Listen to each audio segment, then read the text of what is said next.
At the very essence, systems thinking looks at the dynamic of relationships between the things in that system. So it's not like unidirectional or bidirectional in a linear way. So it's concerned with the dynamics of interactions, right, among the factors impacting that system.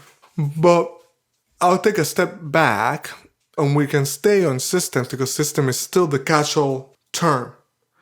But a man, an elder thinker that passed a few years back really named it for me. His name was Jeff Stamps. And the way he put it was like, systems is an improvement on like the linear mechanistic model of thinking about how things work, right? Now, when you see a systems map, you see loops and double loops, and you see all kinds of different flows, right, of interaction. What's interesting to me is that the problem with the map is that it can fool you into thinking that you can map the system, right?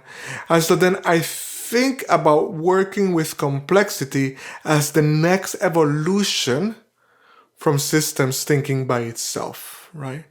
And the essence of complexity thinking for me is you can never account for all of the factors, right?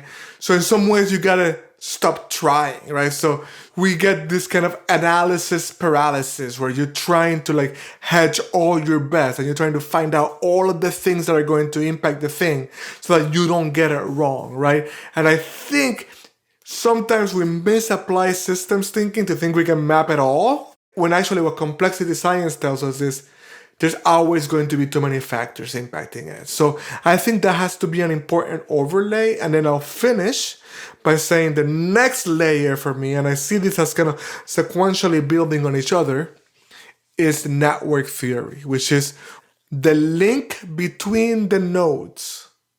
The link between the nodes is an ontological equal to the nodes themselves, right? So you are a node and I'm a node, and this space between us, this relationship that we have, the very beingness of it is an ontological equal. It matters, as its being matters just as much as your being and my being matters, right? So when you come back to the dynamic, right, systems thinking is like pointing towards that, right? And by the time we get to network theory, we're like, okay, so what does it mean, right, to give more of our attention to the space that is alive between us?